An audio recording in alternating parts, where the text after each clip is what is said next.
मेरे प्यारे साथियों, ये कोई मोहब्बत नहीं कि राजी रहे रहमान भी और खुश रहे शैतान। ये पॉलिसी अपनी जेब में रखो। ये ऐसा इस्लाम मोहम्मद रसूलुल्लाह को पसंद नहीं है, अपनी जेब में रखो और पूछो। आज भी मेरे साथी मेरे साथ मौजूद हैं। ये जिले जमीयत अहले हदीस लखनऊ के नाज़िम मौजूद हैं।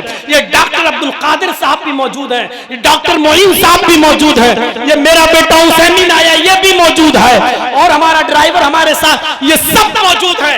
आज भी कन्नौज के जिस ऑफिस में मैं बैठा हुआ था, आज भी मुझसे कहा गया, मौलाना साहब कुछ ऐसी बातें नहीं होनी चाहिए। आजकल मामले बहुत खराब चल रहे हैं, रिश्तेदारियों पे बहुत जल्दी फर्क पड़ता है। मैंने उनके सामने भी कहा, ये इस्लाम तुम्हें मुबारक हो, ऐसा इस्लाम तुम्हें मुबारक हो। सारी खुदाई एक तरफ, मुस्तफा का रब एक तरफ। मेरे भाइयों, वो इस्लाम इस्लामी नहीं कि जिससे सब कुछ रहे।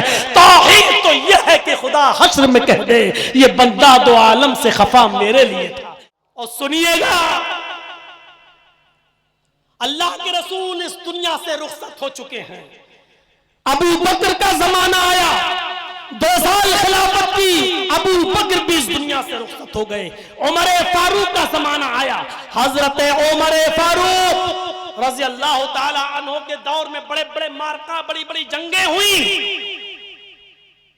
बहुत से इलाके फतह कर लिए गए। लेकिन बड़ा मुश्किल था किसरा को फतह करना। किसरा बादशाहों का लक़ब हुआ करता था उस जमाने में, तो उसको फतह करना बड़ा मुश्किल था उस बादशाह के इलाके को। कभी जंग होती थी, हारते थे, ये होता था।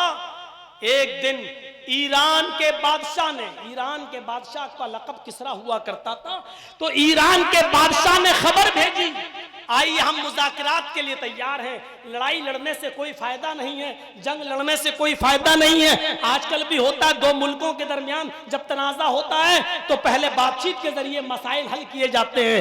तो ईरान के बादशाह ने, किसरा ने एक पैगाम भेजा उमर फारूक के पास, अमीरुल मोमिनीन अपने कासिदों को भेजिए, अपने एलचियों को भेजिए, अपने दूत को भेजिए, आए हमसे बातचीत करें और बातचीत के जरिए मसाइल को हल कर लेते हैं। आइए देखते हैं। हजरत उमर फारूक ने 2 लोगों को बातचीत के लिए भेजा। 2 सहाबी रसूल बातचीत के लिए ईरान जा रहे हैं। सुनिएगा, बहुत दिलचस्प वाकया है।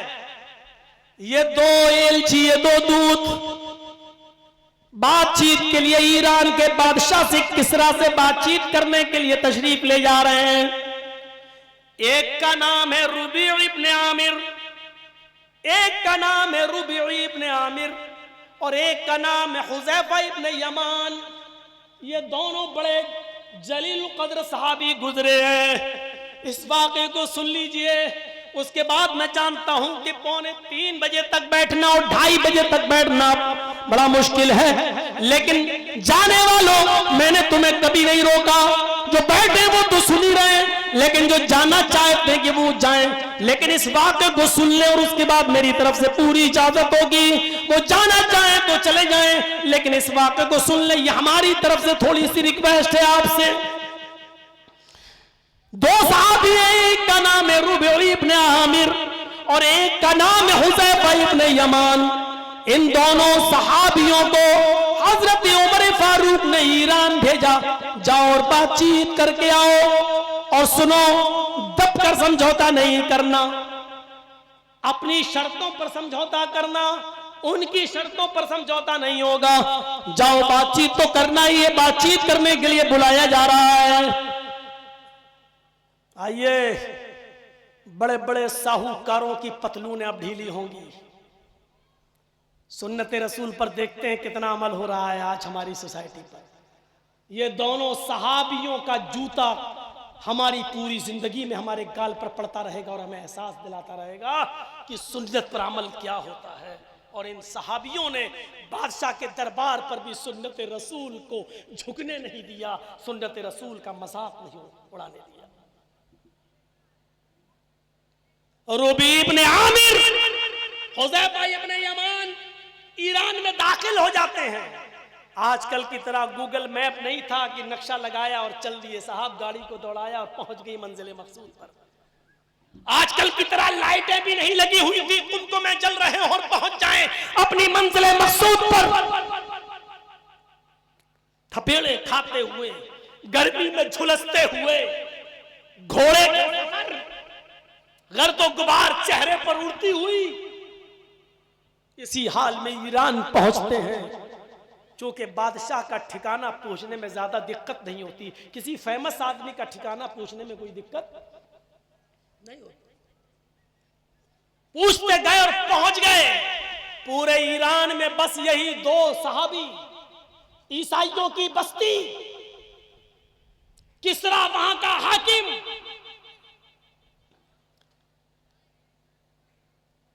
जैसे ही किसरा के दरबार में पहुंचते हैं, दरवाजे पर गार्ड खड़ा हुआ है, दरबारी खड़ा हुआ है। इन दोनों को अंदर जाने से रोकता है। कौन हो? इन दोनों ने जवाब दिया, मैं हजरत उमर फारूक का भेजा हुआ दूत हूं, एलची हूं, कासिद हूं। आपके बादशाह ने हमें मुज़ाकरात के लिए, बातचीत के लिए बुलाया है। हम बातचीत के जरिए मसाइल को हल करने आए हैं। कहता रुक जाओ, अंदर से खबर लेके आना पड़ेगा बादशाह से। गया और 2 कपड़े लेकर आया।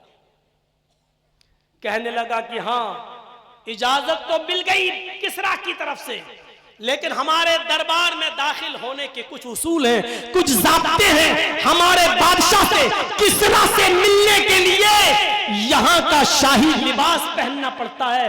तुम अपने फटे पुराने कपड़े पहनकर किसरा के दरबार में दाखिल नहीं हो सकते। होता है, हॉस्पिटल की ड्रेस अलग होती है, ट्रेन में टीटी की ड्रेस अलग होती है, कोर्ट में वकीलों की ड्रेस अलग होती है। ऐसे ही बादशाह से मिलने के लिए, किसरा से मिलने के लिए किसरा ने भी अपनी एक ड्रेस बनाई थी कि जो भी हमसे मिलेगा तो हमारी मुतय्यन करदा ड्रेस पहनेगा, उस ड्रेस में ही वो हमसे मिल सकता है। होता हर जगह का उसूल। रुबी इब्ने आमिर ने और हुज़ैफा इब्ने यमान ने उस ड्रेस को लेने से इनकार कर दिया और फरमाया कि सुनो, अपने बादशाह से, किसरा से कह दो कि मैं जो कपड़े पहन कर आया हूं, मैं उन्हीं कपड़ों में तुमसे मुलाकात करूंगा। मुझे तुम्हारा दिया हुआ लिबास बिल्कुल पसंद नहीं है। मुझे तुम्हारा शाही लिबास नहीं पहनना है। मैं वही लिबास पहनता हूं जो हमारे नबी जनाब मोहम्मद रसूलुल्लाह सल्लल्लाहु अलैहि वसल्लम ने मुतय्यन किया है, हमें बताया है। और हम अपने ड्रेस में, अपने लिबास के अंदर अंदर जाएंगे। अपने बादशाह से पूछ कर आओ। अच्छा, ये गार्ड, ये दरबारी फिर अंदर जाता है और उसने कहा, ऐसा ऐसा जवाब दिया गया। किसरा ने कहा उनको अंदर आने दो, अगर बातचीत के जरिए मसले हल नहीं किए गए तो मामला बिगड़ जाएगा। उन दोनों को अंदर आने दो। जब गार्ड ये खबर लेकर आ रहा था, उस वक्त हजरत रुबी इब्ने आमिर की तलवार का दस्ता ढीला हो गया था। तलवार जिस कपड़े से बंधी हुई थी उसका दस्ता होता नहीं, तलवार का एक दस्ता होता है हाथ, तो वो ढीला हो गया था। तो जैसे टेलर लोगों के पास, दर्जियों के पास कतरने होती है ना, उस कतरन से, उस कपड़े के टुकड़े से वो तलवार का दस्ता बांध रहे थे, ऐसे करके कस रहे थे उसको। दरबारी हंसते हुए कहने लगा, आए उमर फारूक के कासिदो, अपनी टूटी हुई तलवारों से किसरा जीतने का ख्वाब देख रहे हो? इन टूटी हुई तलवारों से ईरान पर हुकूमत करने का ख्वाब देख रहे हो? किसरा की ताकत से टकराने का ख्वाब देख रहे हो? इस टूटी हुई तलवार से तुम किसरा फतह करने का सपना देख रहे हो? रुबी इब्ने आमिर ने मुस्कुराते हुए उस दरबारी से कहा, अभी तुमने उमर फारूक के साथी मोहम्मद के दीवाने की तलवार देखी है, तलवार चलाने वाला कहां देखा है? अगर यकीन नहीं आता है तो आए दरबारी तेरे पास जो सबसे मजबूत ढाल हो जिससे तुम अपने वार को, तलवार के वार को रोकते हो, जो सबसे मजबूत ढाल हो उसको लेकर मेरे सामने आओ और खड़े हो जाओ। दरबारी ने कहा अच्छा रुक जाओ, मैं लेके आता हूं। सबसे मजबूत ढाल लेकर आया, जिसको बड़ी से बड़ी मजबूत तलवार उसको कुछ नहीं कर सकती थी, इतनी मजबूत ढाल लेकर आया और लेकर खड़ा हो गया।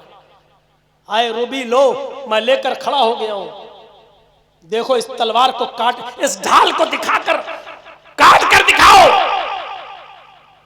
हजरत रूबी ने उस कतरन से, उस कपड़े के टुकड़े से तलवार के दस्ते को बांधा और फिर हवा में तलवार लहराई और इतनी जोर से उस मजबूत ढाल के ऊपर वार किया कि ढाल बीच से कट कर दो टुकड़े हो गई।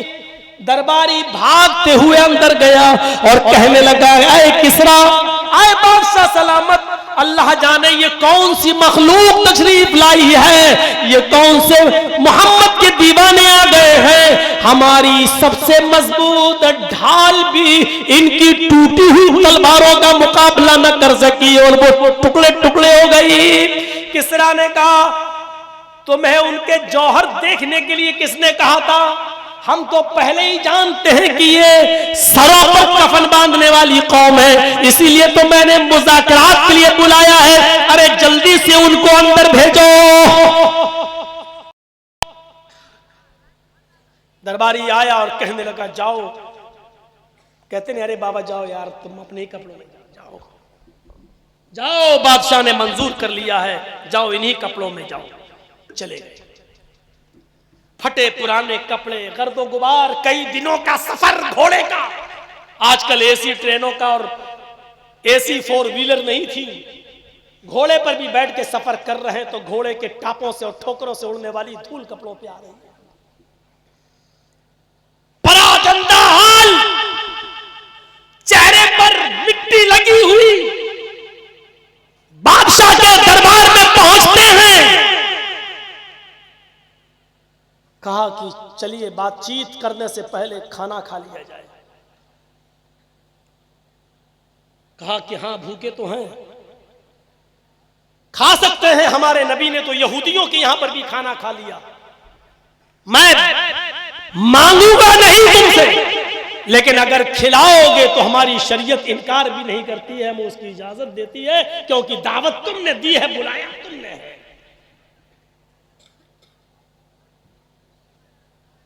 कहा लेकिन बातचीत यहां होगी। कहा कि कहां होगी, हमें वो रूम दिखा दो अपना।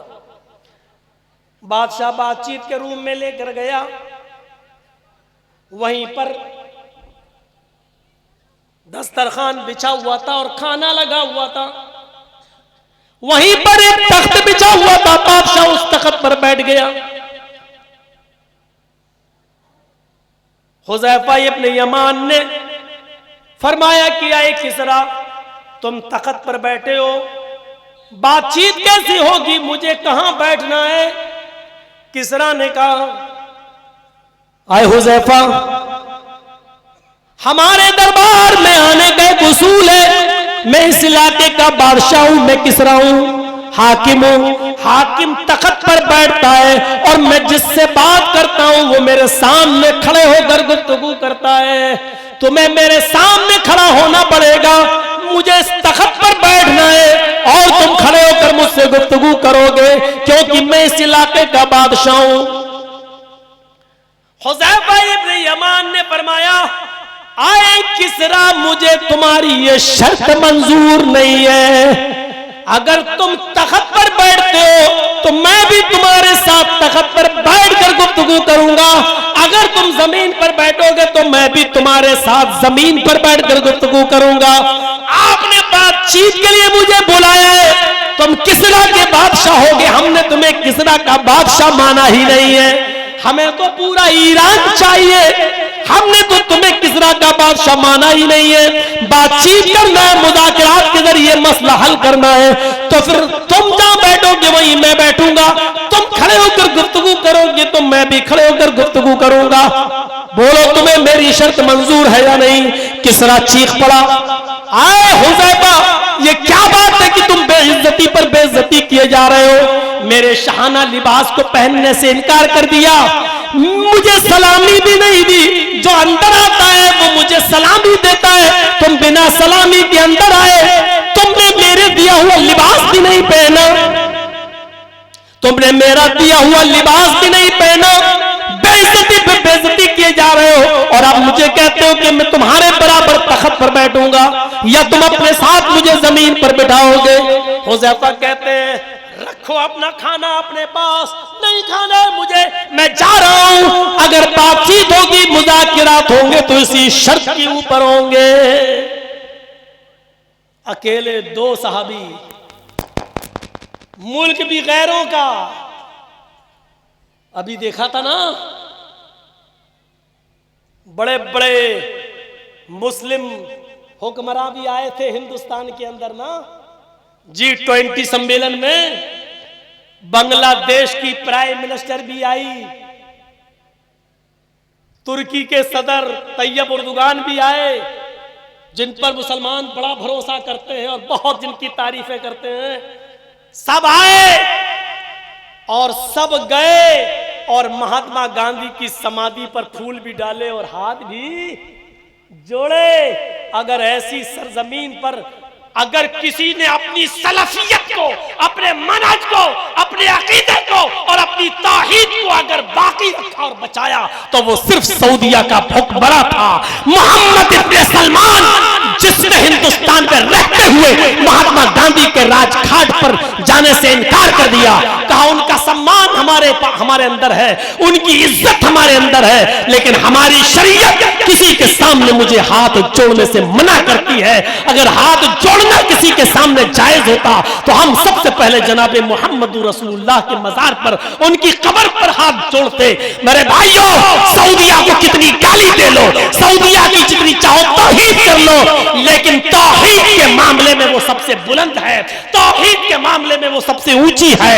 तौहीद के साथ वो कोई खिलवाड़ नहीं होता है, तौहीद के साथ वहां कोई समझौता नहीं होता है। और अल्हम्दुलिल्लाह जिस मुसलमान के दिल में तौहीद आ गई, अल्लाह सारे गुनाह माफ कर सकता है लेकिन शिर्क को माफ नहीं करेगा। और राई के दाने के बराबर भी अगर तौहीद किसी के अंदर रही तो अल्लाह जहन्नम में सजा देने के बाद भी उसको निकाल लेगा और उसको जन्नत के अंदर दाखिल कर देगा। मेरे भाइयों, यही चीज हमें और आपको समझने की जरूरत है, जरूरत है। ये क्या है? राजी रहे रहमान भी और खुश रहे शैतान भी। हैं? हम जलसे में भी आ जाएं और 26 जनवरी और 1 जनवरी को 12 बजे के बाद हम डांस भी कर लें और नाच भी और डीजे भी बजा लें और हैप्पी न्यू ईयर के नारे भी लगा लें। मेरे प्यारे साथियों, ये कोई मोहब्बत नहीं कि राजी रहे रहमान भी और खुश रहे शैतान। ये पॉलिसी अपनी जेब में रखो। ये ऐसा इस्लाम मोहम्मद रसूलुल्लाह को पसंद नहीं है, अपनी जेब में रखो। और पूछो, आज भी मेरे साथी मेरे साथ मौजूद हैं, ये जिले जमीयत अहले हदीस लखनऊ के नाजिम मौजूद हैं, ये डॉक्टर अब्दुल कादिर साहब भी मौजूद हैं, ये डॉक्टर मोइन साहब भी मौजूद हैं, ये मेरा बेटा हुसैन आया ये भी मौजूद है, और हमारा ड्राइवर हमारे साथ, ये सब मौजूद हैं।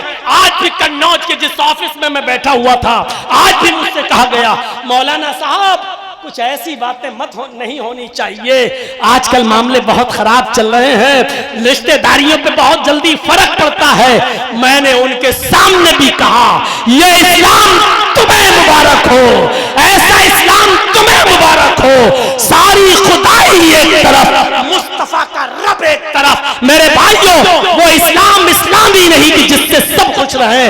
तौहीद तो यह है कि खुदा हश्र में कह दे, ये बंदा दो आलम से खफा मेरे लिए था। मेरे भाइयों, यह है कि सारी दुनिया जिससे खफा हो और अल्लाह ये कहे कयामत के दिन ये सारी दुनिया से लड़कर सिर्फ मुझे खुश करता था। सारी दुनिया इसकी दुश्मन थी लेकिन मैं इससे राजी हूं क्योंकि ये सारी दुनिया से मेरे लिए लड़ा है।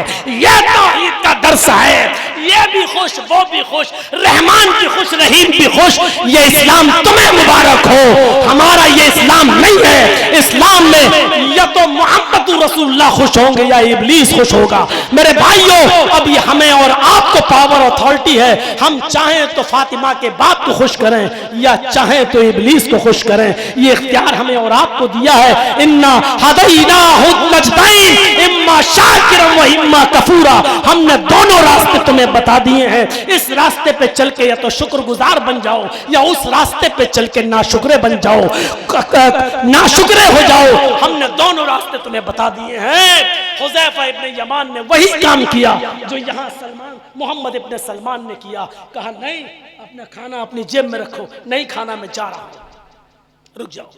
ठीक है, आओ तुम भी मेरे तख्त पे बैठ जाना, पहले खाना तो खा लो। शर्त मान ली, तौहीद के साथ समझौता नहीं। इस्लाम ईसाइयों के दरबार में आने के बाद झुकेगा नहीं। खाना खाया गया, अब सुनो, जमीन पर बिस्किट गिर जाए ना, चिप्स गिर जाए ना, केक गिर जाए ना, बेटा क्या कर रहे हो, जमीन से मत उठाओ। गिर गया, पड़ा रहे हो बेटा, जमीन से मत उठाओ। और सुनो चौधरीओ, सुनो सरमायादारों, अल्लाह ने दौलत दी है तो उसकी कदर करो। रुबी इब्ने आमिर, हुज़ैफा इब्ने यमान दस्तरखान पर लगा हुआ खाना खा रहे हैं और बादशाह किसरा भी उनके सामने बैठा हुआ है। खाना खाते खाते हुज़ैफा इब्ने यमान से खाने का एक लुक़मा जमीन के ऊपर गिर गया। खाने का एक लुक़मा जमीन के ऊपर गिर गया। जमीन, अल्लाह के नबी सल्लल्लाहु अलैहि वसल्लम फरमाते हैं, सुनिए हदीस, अगर खाने का कोई लुक़मा जमीन के ऊपर गिर जाए तो उसको उठा लिया करो और उसको देख लिया करो। अगर उसमें मिट्टी वगैरह लगी हुई है तो इतना हिस्सा साफ कर दो, उतना हिस्सा दूर कर दो, और बकिया हिस्सा जिस पर मिट्टी या गंदगी नहीं लगी है, बकिया हिस्से को खा